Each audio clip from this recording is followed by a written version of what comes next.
from Onisei. Thank you, author Ringland, for accepting this dialogue. I hope it will be an eye-opener and a teaser for those who haven't read the novel yet, and also a way to discover new meanings and more of your personality for those who have read it so far.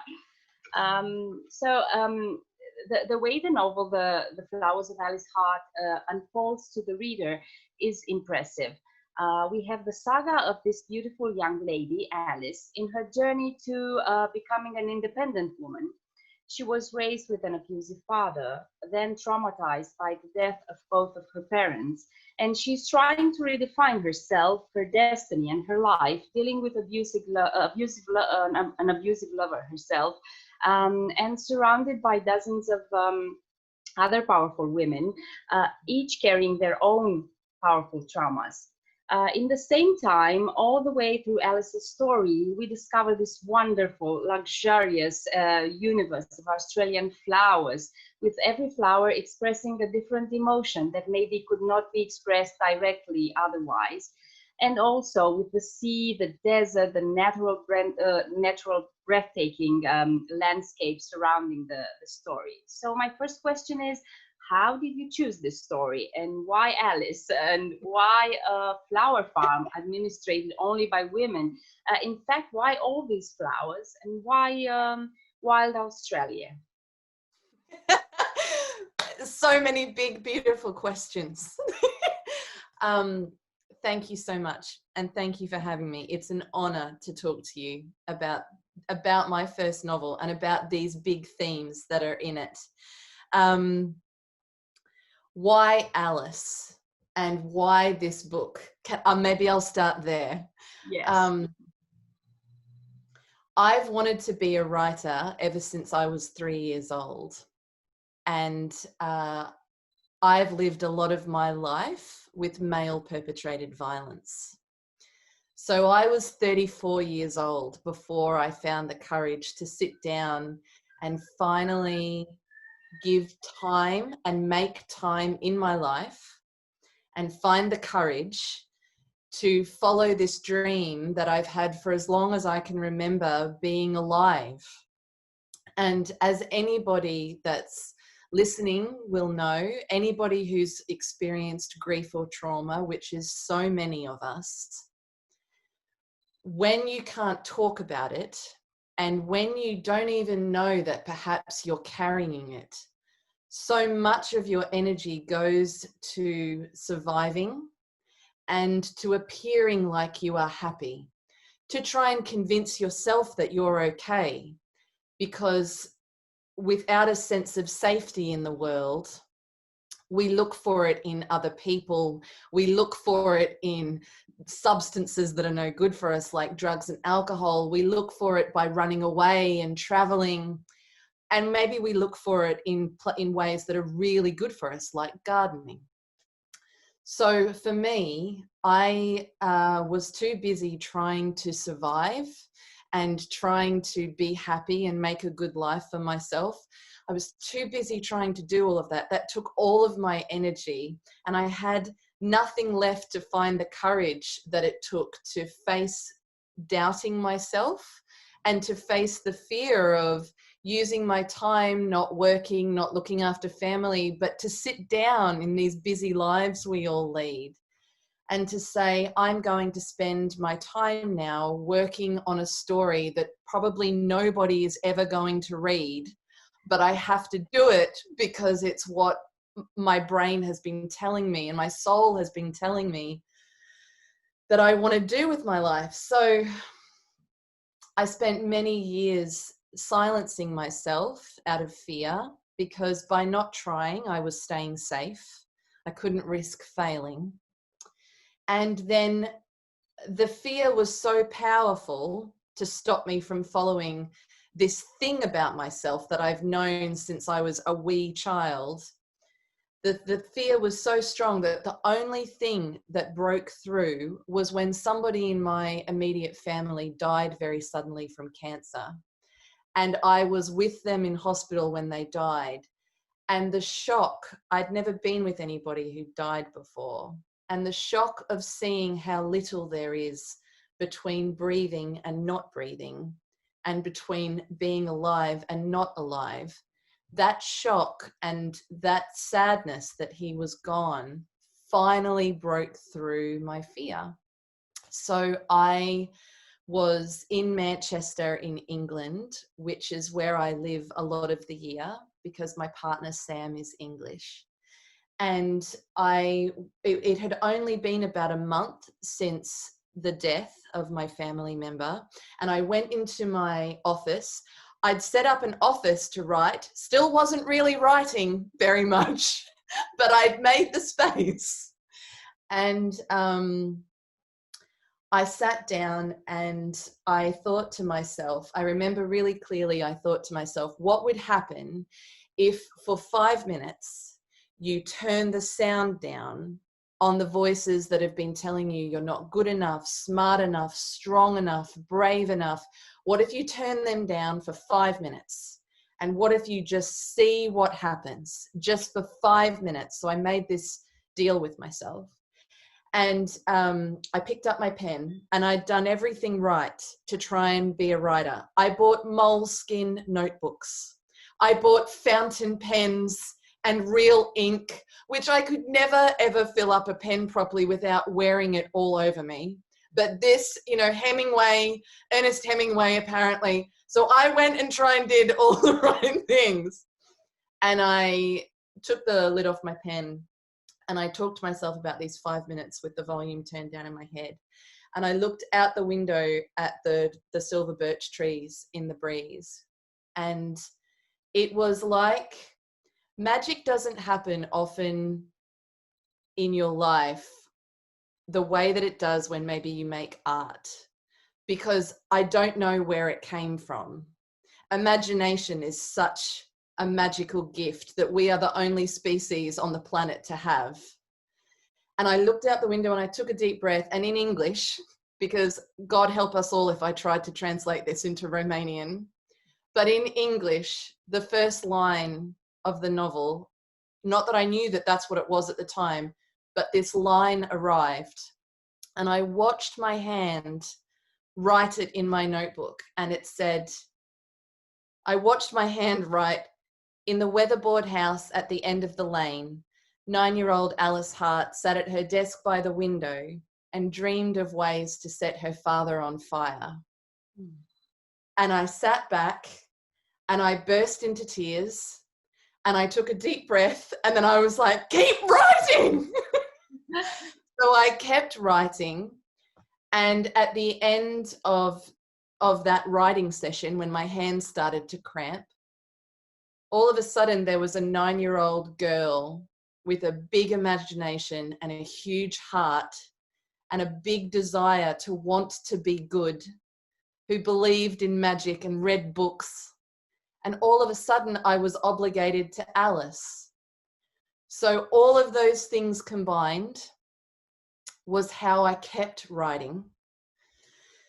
And it was the hardest thing that I've ever done, truly. And I know that I'm really careful when I talk about writing, because it's not like I'm curing cancer, and I'm not saving babies' lives, but in my own experience of being alive, writing from that raw place to tell a true story about being a girl who grows up in trauma and the long shadow that can cast through your life, it felt dangerous and it felt important.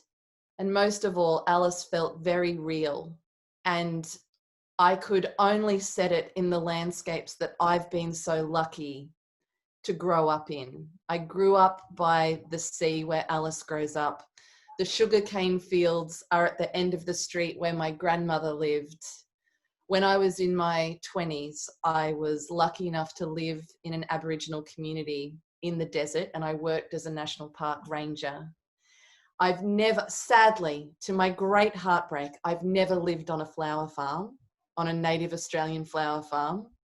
And I've never lived on a flower farm with this cast of incredible women characters, but I was raised by women who are fanatic gardeners. So I grew up not knowing that what I was watching was women who took all of their unspoken words and their pain and their joy to dirt and earth and seeds and flowers. And I'm sure men are very good gardeners, but you send a determined woman to a garden and paradise grows. So I hope that kind of answers all of those little questions. It does. Very, very emotional, very impressive, really. But you also, I mean, dealing with violence against women, you know, continues to be in a way a delicate subject. But I don't know, do you feel it's more contemporary than ever?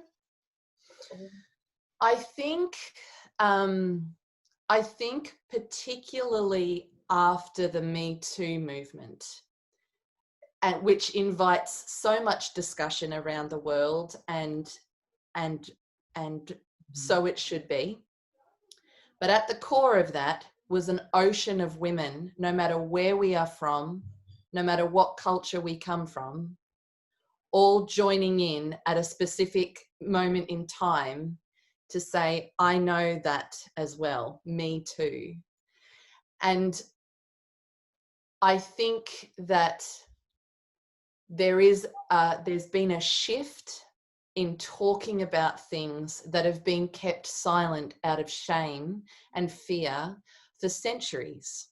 We've been silenced for centuries, and we've been viewed as stupid or hopeless or lacking in courage, because I don't know what the statistics are like in Romania. In Australia, on average, a woman a week is murdered by a male perpetrator. And growing up with any discussion of male violence in Australian culture before Me Too, there was, you know, it's that same old comment like, oh, why doesn't she just leave him? Why would you stay with someone that treats you so badly? And that was the great common misunderstanding about what it is like to be traumatized, and even the idea that post-traumatic stress only belongs to war veterans or soldiers, and that post-traumatic stress isn't happening in our homes. So I don't know that Alice Hart's story could have found her readers in the same way that she has if I'd written it and Me Too hadn't happened. I was watching a documentary about Jeffrey Epstein, the hideous monster in the US, and one of the investigators said that he went to court before Me Too, and it was in front of the prosecutor's eyes. It was all tidied away and wrapped up, and he basically got a rap over the knuckles, and the prison that he went to was a little bit like being in a hotel. And then after Me Too, he went back to court and he was convicted.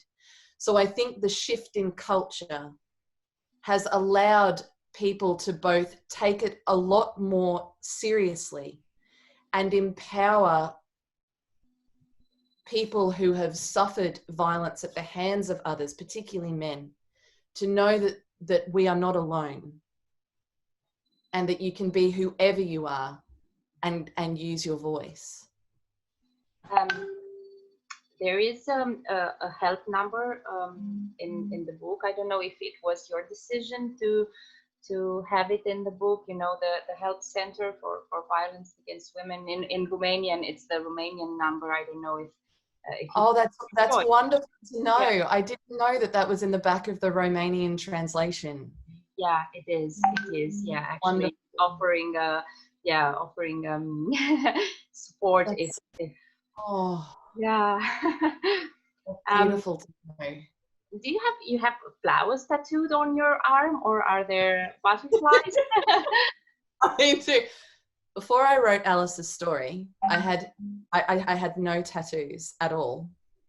After I finished writing Lost Flowers, I didn't have a publishing deal. I didn't know if it was going to be published. I had just written a manuscript and I'd reached the end. It still needed a lot of work, But to have done this thing, to have written a novel, which I thought that I just wasn't ever good enough to do, I'd never really felt compelled to get a tattoo before. I didn't, you know, like somehow when I was 18, I dodged the phase of turning 18 and going out and getting like a dolphin tattooed on my hip, which so many girls in Australia, I guess, did at the time. But I was 35 years old when I finished the kind of readable draft before it sold to a publisher. And the only way that I could cope was to make the decision to transform and change my own body. It's not a scar from trauma. It's nobody else's choice. It was my body. And I did. I've got Australian native flowers and butterflies tattooed all over my writing arm. So I'm basically wearing Alice on my skin because writing her story has completely changed my life. But do you actually know all the flowers that are in the book? I mean, have you seen them No, which was not with my own eyes, which was a really it was a really amazing experience because I wrote the first draft completely in England. So it was a really interesting experience because I wrote myself home to Australia in a way by writing this novel in the Northern Hemisphere on the other side of the world where the seasons are exact opposite and there is nothing like Australian flora in England. It just doesn't exist. So I spent many hours on dark, freezing, rainy, cold, northwest England days in my office, burning eucalyptus oil in an oil diffuser. And I had images plastered all over the wall of all these native flowers. Many of them I had seen, but ones that grow in, because I grew up in the kind of northern parts of Australia where it's hotter. And in the southern parts of Australia, because of course it's closer to Antarctica, it can cope with, like the flora can cope with a lot of cold. So there was, last year I went to Norway for the first time in my life because my Norwegian publisher brought me over for the launch of the Norwegian translation of Alice Hart.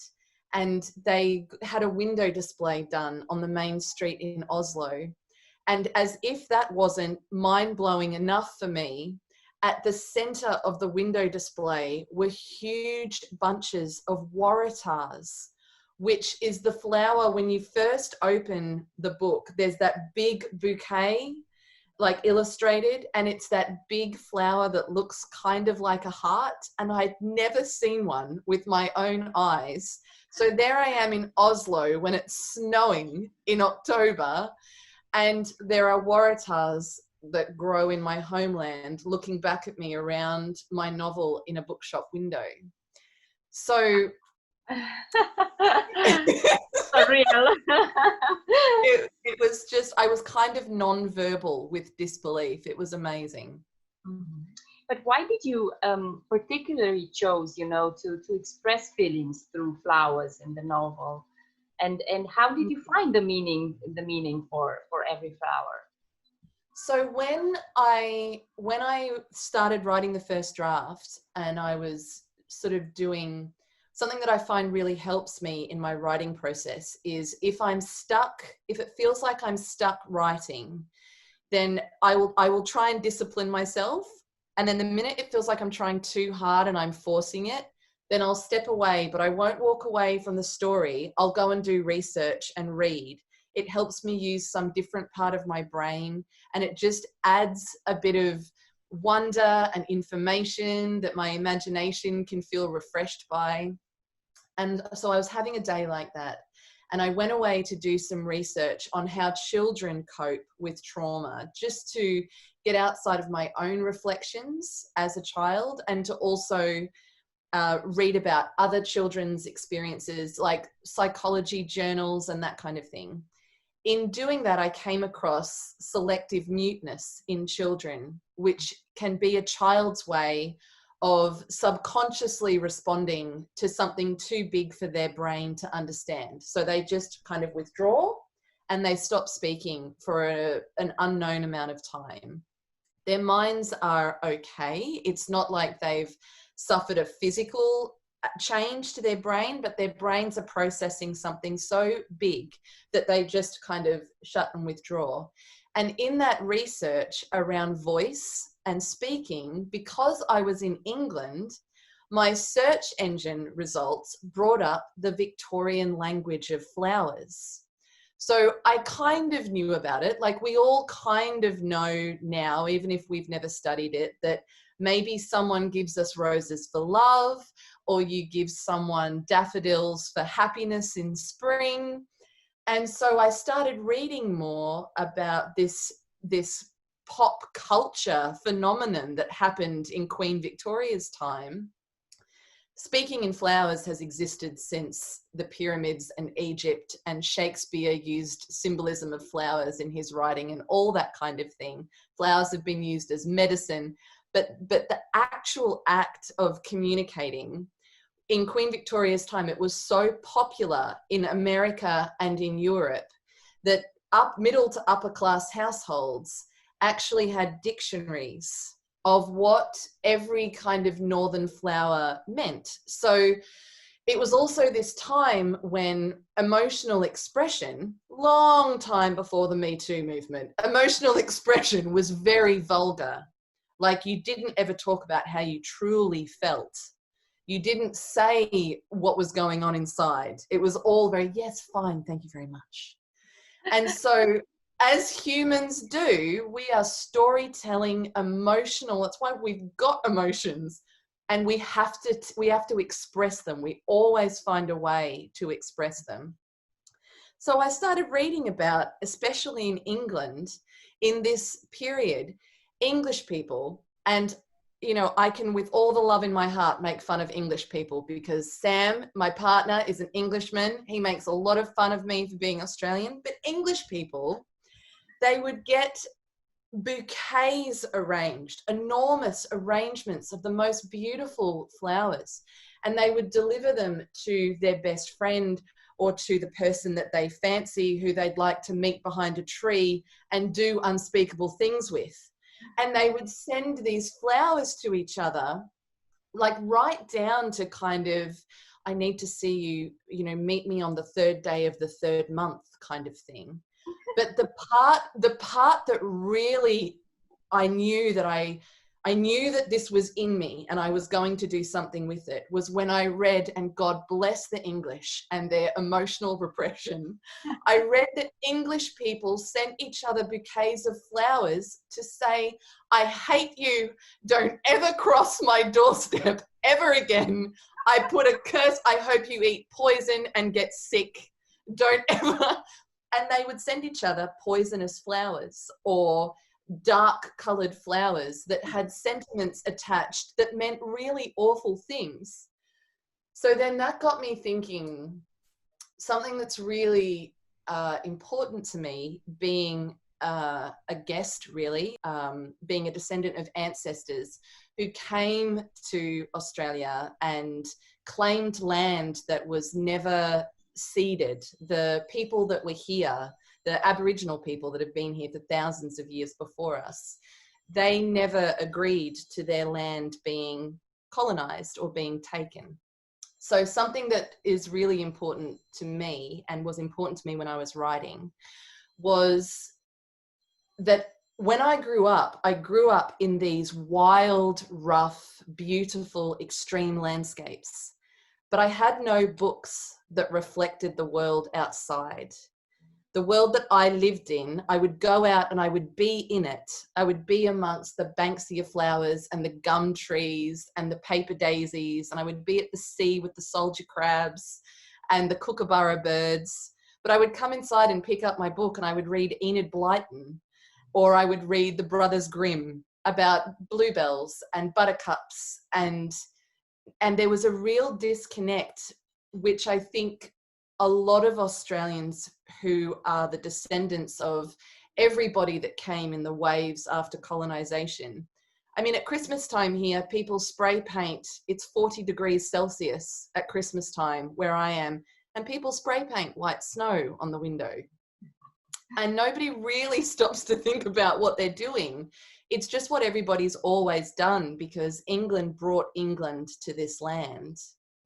And so when I discovered this Victorian language of flowers, I thought, but what would happen if Australian flowers had a voice based on their qualities of how they grow and what they look like and what role they play in the ecosystems around them? And also, what would happen if I was able to write a story that acknowledged the medicinal uses, and in that way, storytelling that Aboriginal people have been using of flowers for 60,000 years. So that's really what drove me. What do you think is the most valuable lesson for women in your book?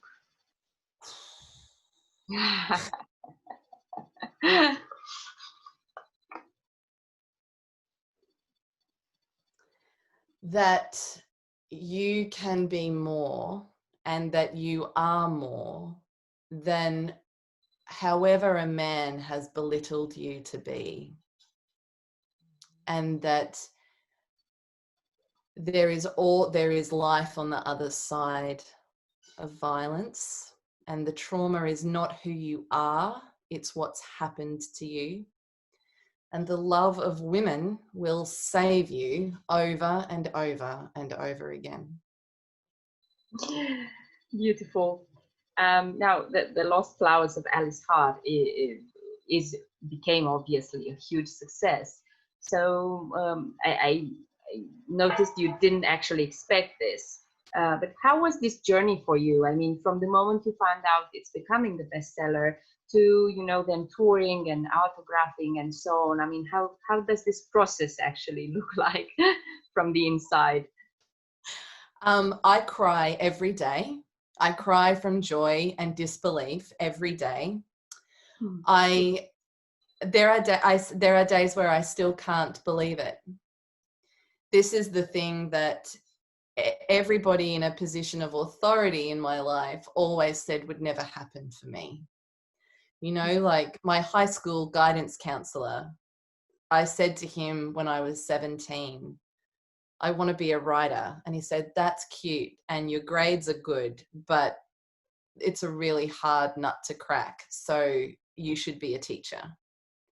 And then it's good advice. Like, just because and this is what made doing what I did so scary for me, just because it's your dream, and just because you can work harder than you've ever worked for anything, it doesn't mean that it will happen for you, because luck and timing, I think, it felt like a triangle for me while I was writing. It was like, all I'm in control of is showing up and pouring my heart and soul on the page, no matter how hard that feels. It's about showing up for Alice Hart and holding nothing back because it's uncomfortable or because it's scary. That's all I could control. The rest of that triangle felt like it was luck and timing. And I think that's the thing. Hard work, luck and timing. And if the luck and timing don't show up, then not giving up on that occasion. But I did not expect, I hoped that one person in Australia, one publisher in Australia would read it and think, okay, this is not total shit, so let's publish it. And I thought maybe it will open a door. I couldn't, thinking that the pit in my stomach that nobody would publish it. I can still feel it, that but I think the thing that made me show up in that triangle every day was that when I am an old lady, if I am lucky enough to live to be old and get all my wrinkles and live a big rich life, I want to know that I at least tried.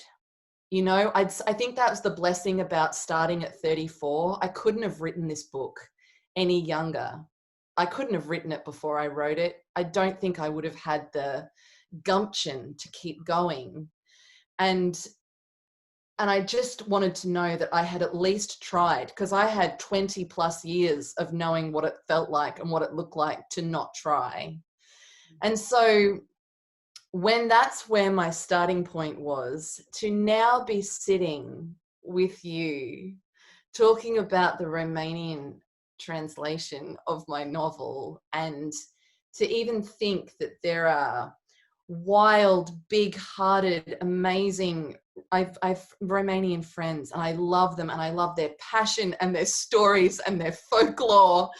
And to think that there are readers who are going to read this story that I'm talking about, it's a little bit like the Christmas and birthday that never, ever, ever, ever wears off, including the joy fatigue that results in tears at about 3 o'clock in the afternoon at your birthday party. Like, it's just, I could never have been prepared for this. It blows me away every day. But during this period, did you maybe receive letters for women with similar stories, or maybe they came to you to, yeah? Yes, the book was published in Australia in March of 2018. And not long after it came out, I toured Australia until about May, June. So there was about 60 days of touring, around tiny, like big cities and tiny rural towns, because Australia is so big. And I think I did about 57 events. And I think there were only 2 or 3 where in the signing line at the end, when I met men and women and non-binary folk, when I met people in the signing line, I think there was only about 2 or 3 events where there weren't tears, where people weren't crying with me. Because I think part of it is feeling seen and feeling heard, and being reminded that even though the shame and the silence feels so much like we are alone and like we are freaks that carry something that's happened to us because it must be a result of us not being stronger or better, or it's that great connector and it's the power of stories, of feeling seen and not feeling alone, and having somebody stand up wearing a huge flower crown and saying, this was most of my life, and you can use your voice and the world won't end. Sometimes the world completely changes and you shoot up into the stars. Like, it's not a message that I had heard much in my 20s. People with social media, people write me the most beautiful letters, and harrowing and heartbreaking letters, and women around the world have gotten tattooed with Australian native flowers. Wow. After reading Alice. Wow. And that one still, like, I'm covered in goosebumps, and it's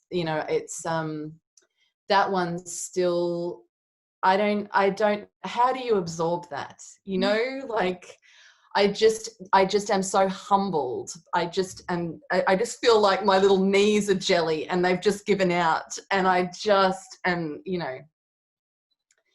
that this story could mean so much to readers. Men have read it too. I mean, you mentioned the women and men, and what was their reaction? It's a feminine story in a way, but it's also. Yeah.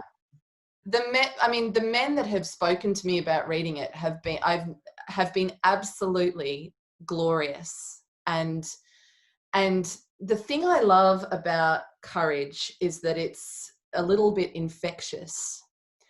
Same with vulnerability and expressing emotions. So what I've found with men who have written to me or talked to me or come up to me at events is that because this space has been created where they feel safe and welcome to be emotional and to share their stories. I mean, there was a high school English teacher in Australia who got onto social media. This was how I found out about it. He got onto social media and he made a video, and he was really having a rant. He wanted to get this off his chest, and he didn't address it to me. I just happened, you know, I saw it in my feed, and he said, you know, here, oh, here's the copy. Here's my English copy. He said, I've just picked up this book at the airport. And the girl at the airport said to me, why are you buying this? It's got flowers on the cover. It's a girl's book. And he had the biggest rant. He's like, I fight for the boys in my English class to read. I fight for them to read whatever they want, anything. I fight for them to read anything day in and day out. And he said, if anything, this should be a men's book. Every man should read this book. And watching him ranting on this video on Twitter, I was just weeping. So there have been like loud, beautiful responses from an English teacher like that. And then there have been, I got a handwritten letter from an elderly man in England who wrote to me to tell me that he couldn't put it down.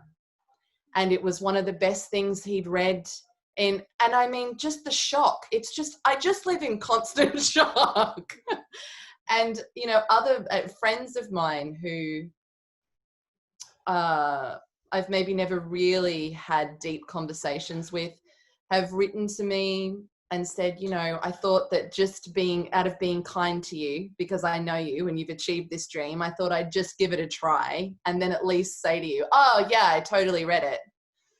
And I remember one friend saying, I just picked it up to just read the first page so that I could just, you know, honor you. And I was like, thanks, first page. And he said, and here I am like 6 hours later, and I'm 3/4 of the way through, and you know, it connects me to when my mum died when I was a teenager. And so men have had beautiful responses to the novel. And I think one of the reasons is because I was really deliberate about, it's not a man-hating book. There are good men in the book. There are really troubled women in the book. There are troubled men in the book. I really wanted to explore the messiness of humans, not so much of gender. Like when I talk about violence, there's a term in Australia where it can be called domestic violence, which is when it's violence within the home. But I'm really specific about using male perpetrated violence because it's its own epidemic where it's male violence against women.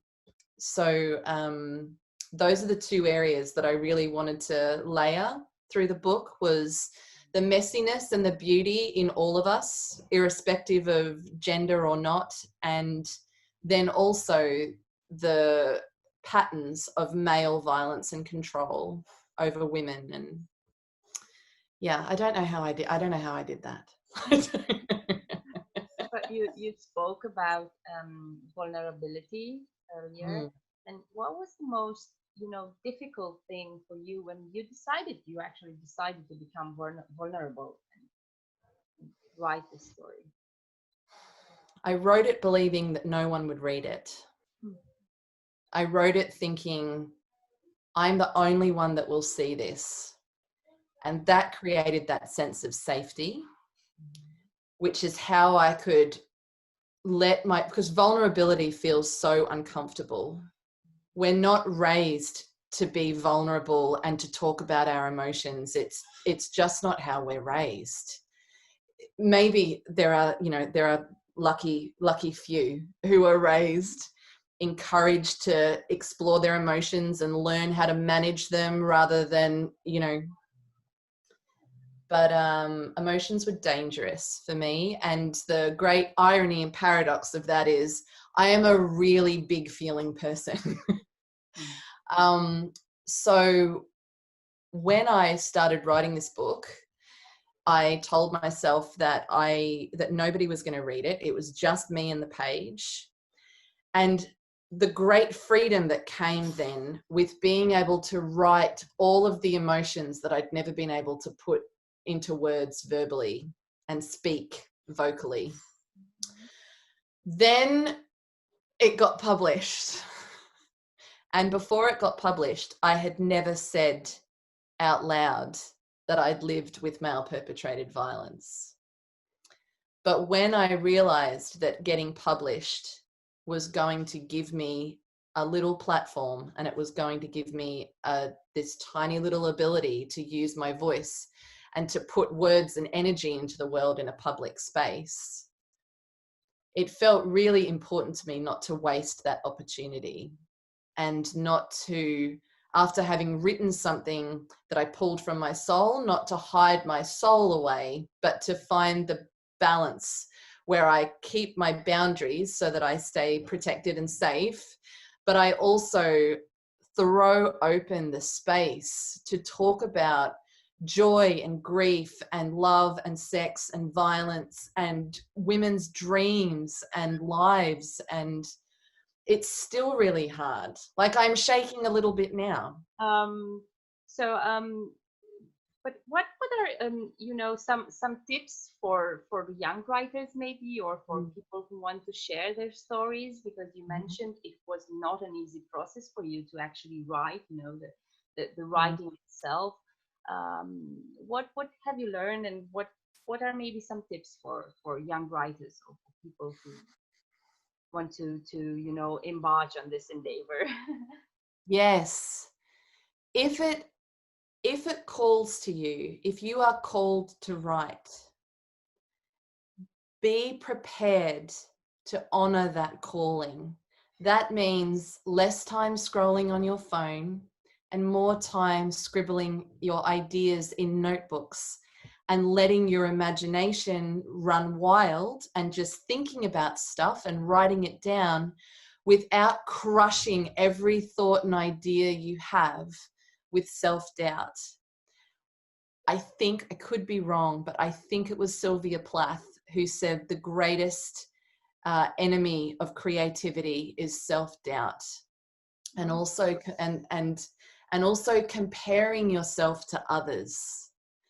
So when I have taught writing to really young students up to university students, one of the first things that I like to explore, which is always such a good reminder for myself as well, is that each of us has an imagination, and our imaginations are the mental version of our fingerprint.